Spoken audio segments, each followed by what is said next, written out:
Assalamualaikum warahmatullahi wabarakatuh. Kepada yang terhormat Bapak Haji Fuad Riyadi LCMAG selaku dosen pengampu hadis ahkam.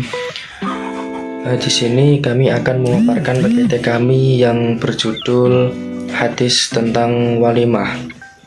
Adapun kelompok dari PPT ini adalah yang pertama Rizky Ardika Pradana, yang kedua Fitria Sabika. Baiklah, hadis yang pertama yaitu Bismillahirrahmanirrahim.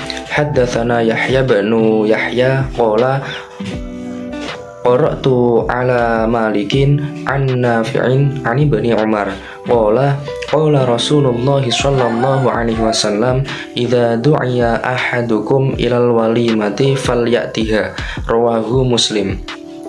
Yang artinya, telah menceritakan kepada kami Yahya bin Yahya, ia berkata, aku bacakan kepada Malik dari Nafi' dari Ibnu Umar, ia berkata, Rasulullah Shallallahu Alaihi Wasallam bersabda, apabila salah seorang di antara kalian diundang kepada suatu walimah, maka hendaklah ia menghadirinya, rawahu Muslim.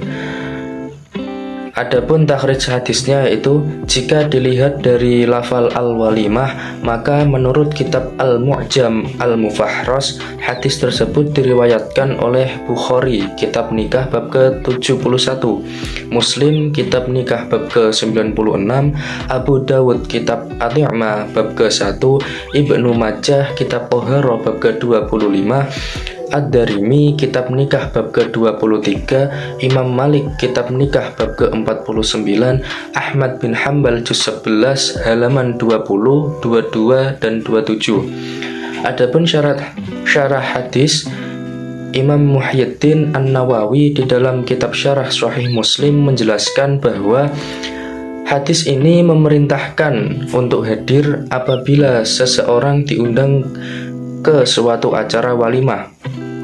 Akan tetapi di sini terdapat beberapa perbedaan pendapat mengenai amar atau perintah dalam hadis tersebut, wajib atau sunnah. Perbedaan pendapat itu adalah untuk undangan walimatul urs. Hukumnya yang pertama yaitu fardu ain bagi setiap orang yang diundang, dan kefarduan tersebut bisa hilang dengan sebab udzur. Yang kedua ada fardu kifayah, dan yang ketiga ada sunnah. Sedangkan undangan acara selain walimatul urs terdapat juga perbedaan pendapat. Pendapat yang pertama mengatakan bahwa hukumnya sama dengan walimatul urs, dan pendapat yang kedua mengatakan bahwa hukumnya sunnah.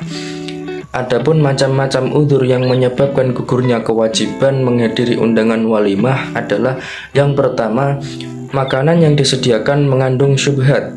Yang kedua, undangan tersebut khusus bagi orang-orang kaya saja. Yang ketiga, ada yang akan terzolimi dengan sebab kehadirannya. Yang keempat, majelis walimah itu tidak layak dihadiri. Yang kelima yaitu, apabila kedatangannya itu semata-mata karena menginginkan sesuatu dari si pengundang atau karena takut kepadanya. Yang keenam, apabila di dalam acara tersebut terdapat perkara-perkara mungkar seperti jamuan khamr atau alat-alat laghwi dan lain sebagainya.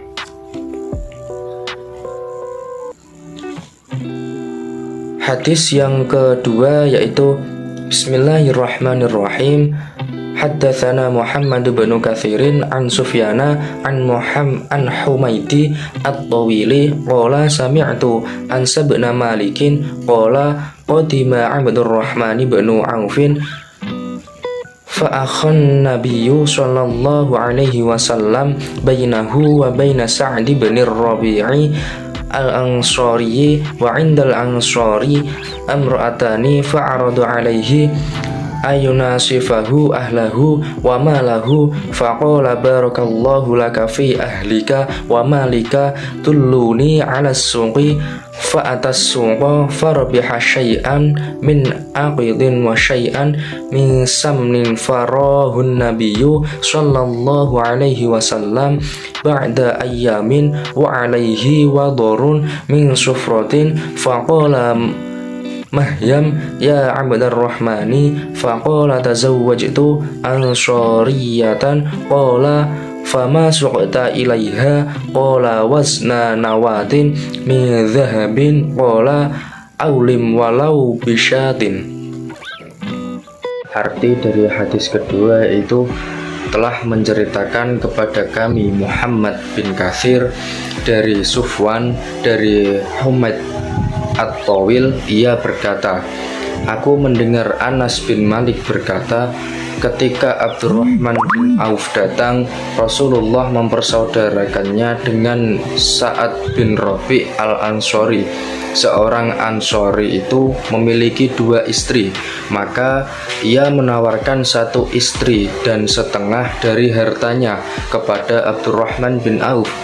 Namun Abdurrahman berkata, semoga Allah memberkahimu dalam harta dan juga keluargamu. Cukup engkau tunjukkan padaku di mana pasar. Setelah itu ia pun langsung ke pasar dan langsung memperoleh keuntungan berupa keju dan samin.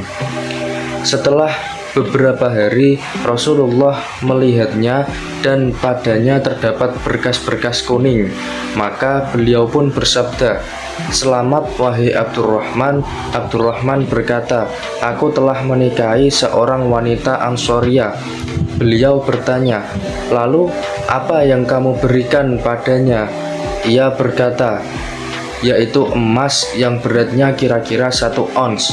Beliau bersabda, rayakanlah dengan walimah meskipun hanya dengan seekor kambing. Adapun takhrij hadis yang kedua, yaitu jumlah periwayatan keseluruhan adalah 38 orang, jumlah mukharrijnya adalah sebanyak 7 orang, dan metode periwayatan yang digunakan oleh masing-masing periwayat sangat bervariasi. Di antaranya ada yang menyampaikan an, akhbarona, haddatsana, qala.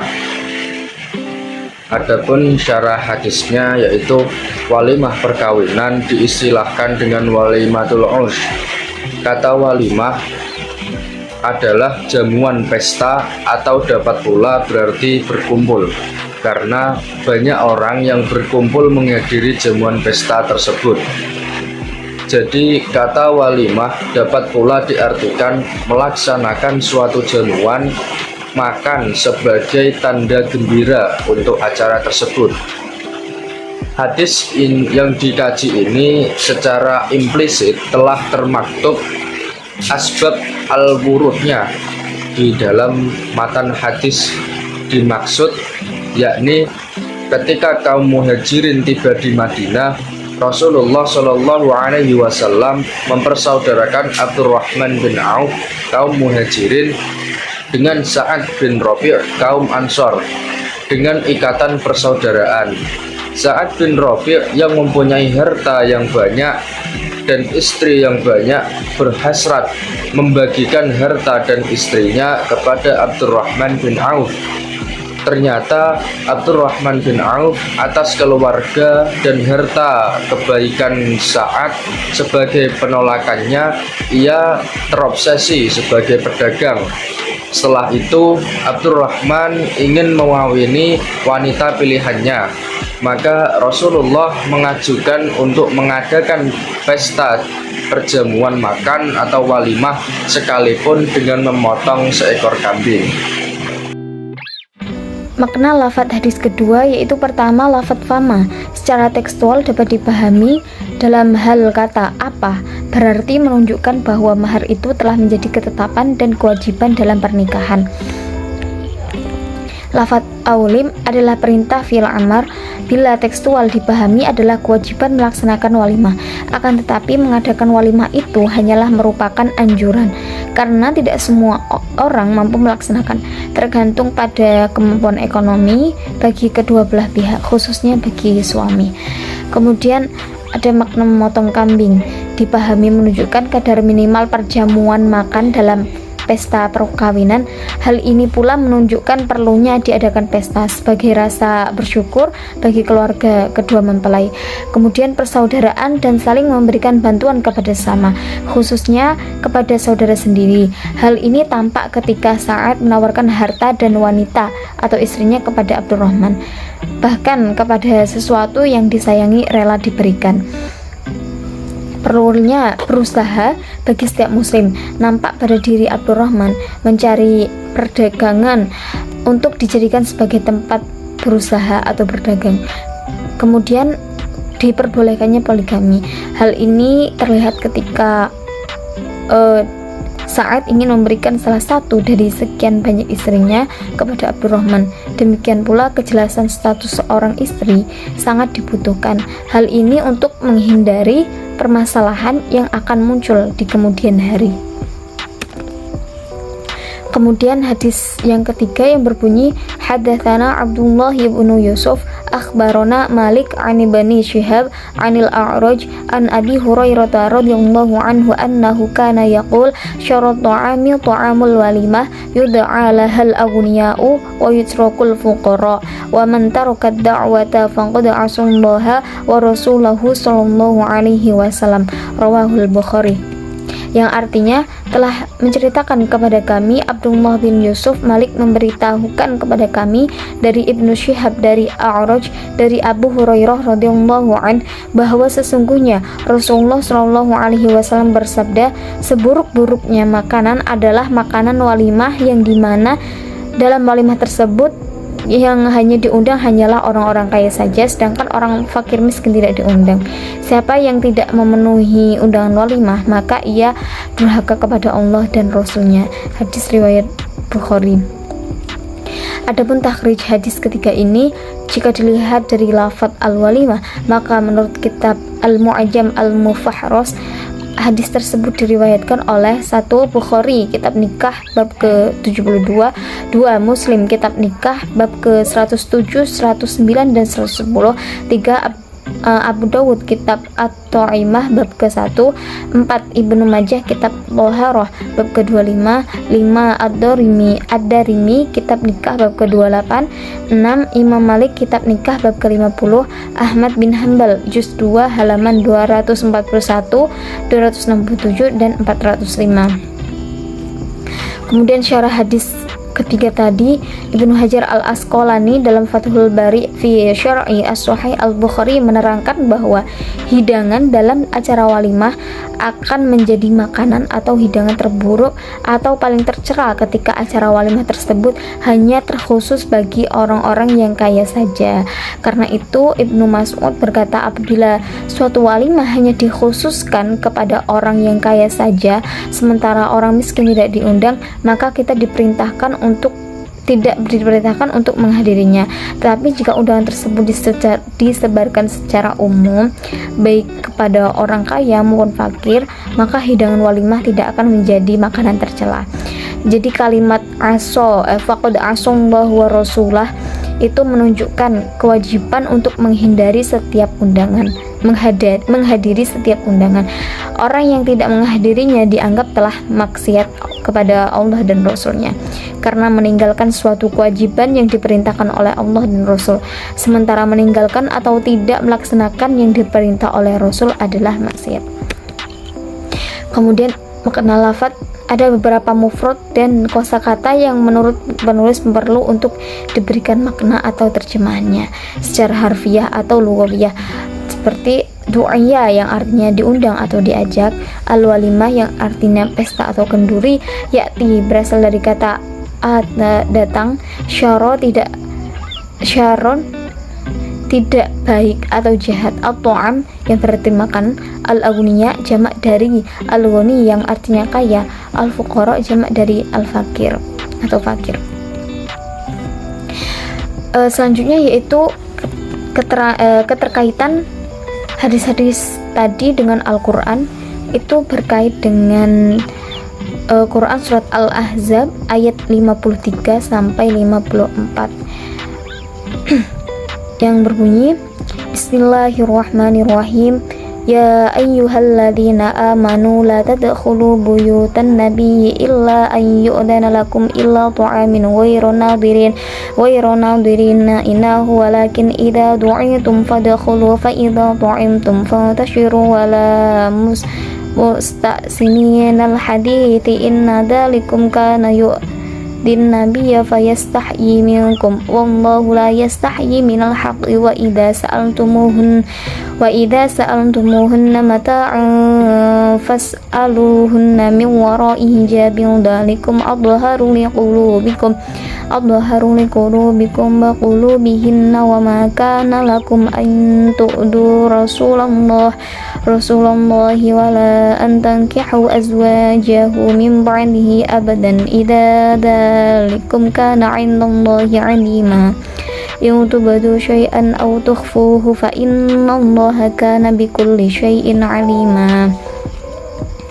Yang artinya, wahai orang-orang yang beriman, janganlah kamu memasuki rumah-rumah Nabi kecuali bila kamu diizinkan untuk makan dengan tidak menunggu-nunggu waktu memasak atau makannya.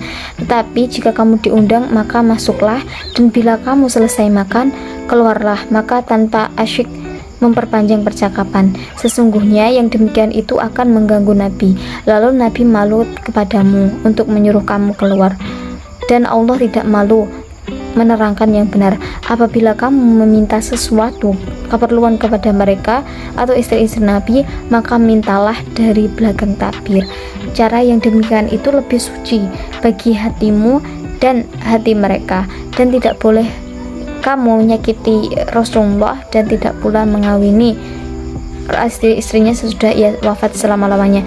Sesungguhnya perbuatanmu itu adalah amat besar dosanya di sisi Allah. Jika kamu melahirkan sesuatu atau menyembunyikannya, maka sesungguhnya Allah adalah Maha mengetahui segala sesuatu.